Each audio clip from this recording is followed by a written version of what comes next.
Hi, this is Eric Martin with BoardGameGeek. I'm here with Nate Murray from IDW Games, looking at V-Wars by Rob Daviau. Yes. And we don't really have lots of components here. They're on display. They're out at the booth. There's too much interest in the game for us to pull our only copy in here. Yes. Okay. That is it's a game about lying.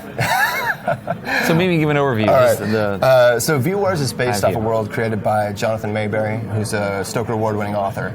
Right. And in V-Wars, junk DNA has activated in a high percentage of the population, converting them to vampire. And that vampire they become is based off their heritage, so where they're from in the world. Okay. So someone from Mexico might be a different vampire than someone from Russia, etc. So it's neat. So it's asymmetrical. When you become a vampire in the game, you'll have an asymmetrical power. What it starts out as is a hidden trader game. Mm-hmm. So it's a dudes on a map hidden trader game. Okay. And essentially what's gone on is because there's so many vampires, it's not just Dracula and everyone hunting him, and we would all agree that Dracula's bad. Right. There's so much of the population that it would almost be a genocide? Yes, exactly. Were you to wipe out the vampires. Right. So there's public sympathy across the globe for the vampires. However, there are vampire terrorist cells who believe themselves superior. Okay. So you're balancing military and political needs around the globe, and you play as a major influencer who is either human, secretly a vampire, or what I love in this game and what makes this so special is you could be infected. And what that means is you have the potential to awaken as a vampire, but you have not yet. If you come into contact with a public vampire, you will awaken and switch teams. Right. What that means and what that solves in the genre for social deduction, where it's typically I want to clear my name. That's all I want to do, right? I want to prove that I'm on the good guys team. In this game, you can play a lot of meta and interesting things that says, maybe I claim infected to protect, A, to protect the real infected if I'm good, right. Or B, to let the bad guy know I want to switch sides because things are going poorly.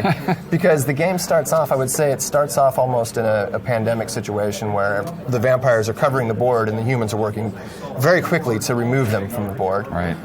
But not so quickly that they massacre any one city, which would swing sympathy to the vampires. So you have to be very tactical in your card play. Okay. There's ways to spike, there's skill checks for combat, and there's ways to spike them for either side to where you swing the sympathy. Okay. Which adds another fun thing in the claiming rules, because you could say, I helped, but you could have intentionally helped too much and murdered the vampires in the city because you're trying to swing sympathy. Okay. Once you declare, it goes to a simpler situation of the vampire is now working to infect the other humans that he can, only the infecteds, and working to take over the different regions, essentially. Okay. So humans win by locking down territories, so they'll win by military might without massacre. Okay. But again, the most interesting thing here is that third faction. You see so much different dynamic in play by having the ability to pretend to be in the neutral zone, essentially, and to maybe petition the bad guy to infect you.